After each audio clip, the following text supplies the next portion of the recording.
There's a whole lot going on in green chili chicken enchiladas. You've got cooked chicken, sometimes cooked vegetables, cheese, tomatillo poblano sauce, corn tortillas, and that's all before you even start thinking about building the enchiladas. I wanted to make a full flavored version for a weeknight, which meant I needed to strategize. One area I knew I needed to focus my energies was on a fresh sauce, and that meant starting with fresh ingredients. I have 3 poblanos, stars of this sauce. I'm going to cut off the stems, cut them in half. And working over my garbage bowl, I'm going to get rid of all the seeds. Next, I have an onion, and I'm just going to cut this into wedges, like I said, keeping it easy. I'll cut this through the root so we can hold all of the pieces together. Cut off the top, and then I'll take the peel off. Now that I've cut this in half, I'll cut each half into quarters. And last, but certainly not least, I have a jalapeno. So same goes for this. We'll cut off the stem, cut it in half, and I'm removing all of the ribs and the seeds. So we're going to keep this a little bit on the mild side. But if you like a spicy green chili sauce, then you can reserve those seeds and save them to add later. We're making this fresh sauce, but we need to use some canned tomatillos. It's really difficult to find fresh tomatillos all year round. Canned are very consistent and easy to find. So I've drained these, and I'll add them to my sheet pan with the rest of my ingredients. And then finally, a good hit of garlic. I've got 5 cloves of garlic. I'm going to drizzle this whole operation with a tablespoon of vegetable oil. And then I'm going to use my best kitchen tongs to give this a good toss, just gently, to make sure that everything is coated with that oil. I do want to spend some time arranging just the chilies. So the poblanos and the jalapeno, I want to make sure that they are facing skin side up. This sheet pan is headed for the broiler. I have it all set up. My oven rack is set 6 inches below the broiler element, and the broiler is hot. 15 minutes in the broiler. I'll go in halfway through broiling and rotate the sheet pan.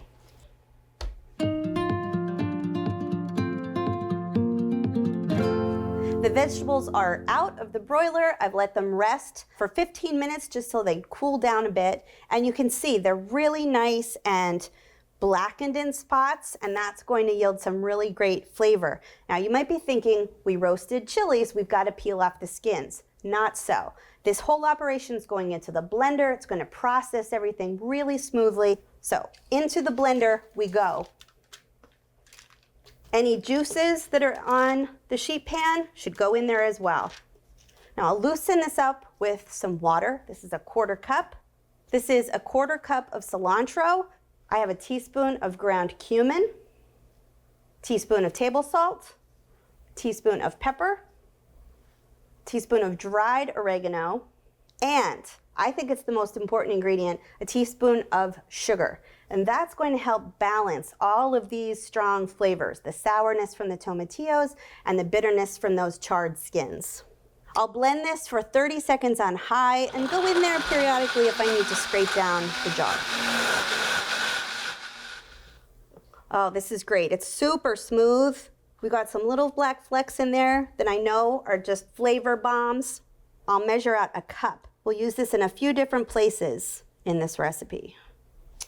Looks good. Now that we've finished with the sauce, we can focus on the filling.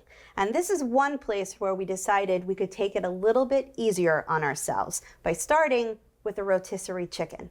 This is a 2.5 pound rotisserie chicken. I've taken off the skin, taken out the bones, shredded it into about 3 cups of chicken.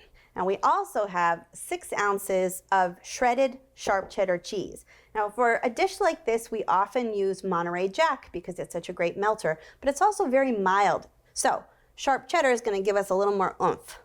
This is 1.5 cups of shredded sharp cheddar.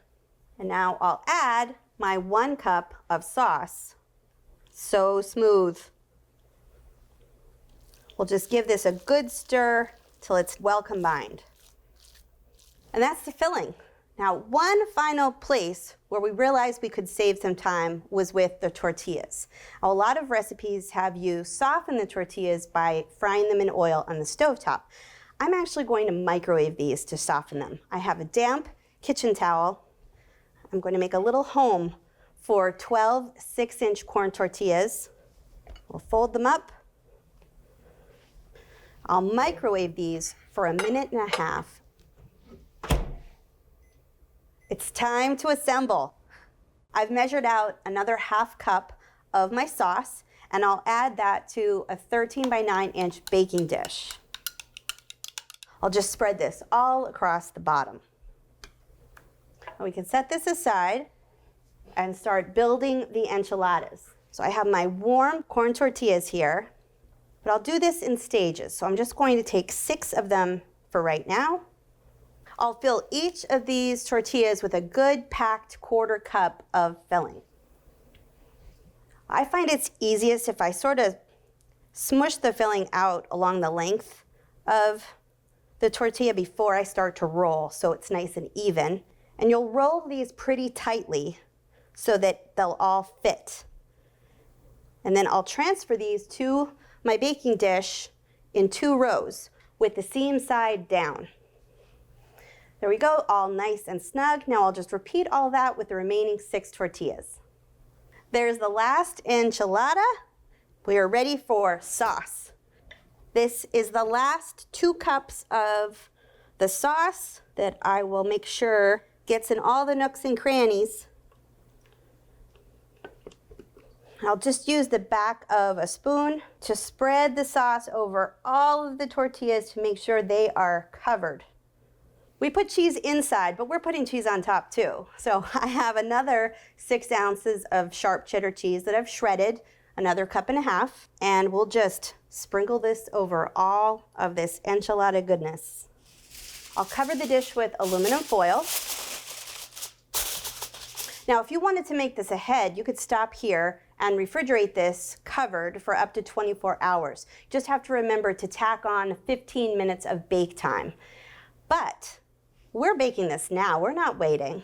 I turned off my broiler and I turned the heat to 400 degrees. This is going in the oven for 30 minutes. I want to see that all the cheese is melted and the enchiladas are heated through.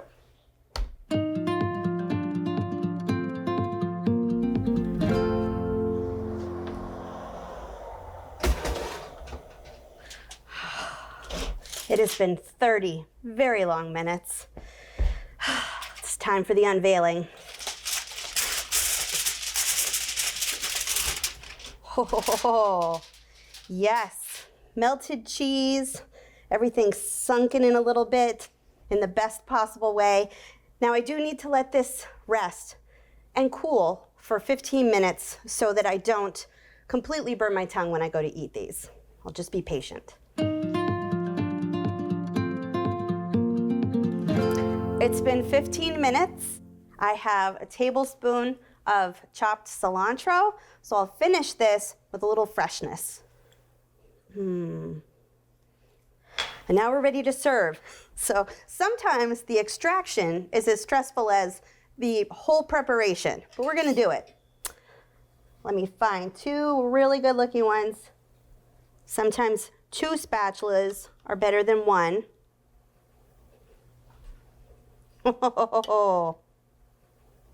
But these will be delicious by themselves. But half the fun of enchiladas is putting garnishes on top. So I have some sour cream and some finely chopped onion and some avocado, of course, my favorite. But I'd like to add a little hot sauce now. And finally, a little squeeze of lime. Moment of truth.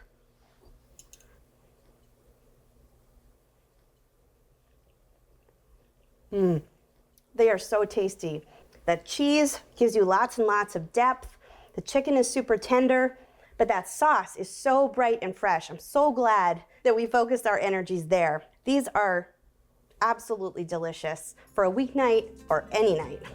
The keys to great weeknight enchiladas are broiling and blending chilies into a knockout sauce, using rotisserie chicken, and softening tortillas in the microwave. Add a few garnishes and you've got yourself a winner. From Cook's Country, Green Chile Chicken Enchiladas.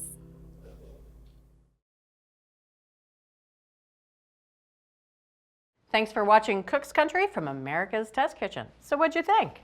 Leave a comment and let us know which recipes you're excited to make, or just say hi. Now you can find links to today's recipes and reviews in the video description. And don't forget to subscribe to our channel. See you later. Alligator.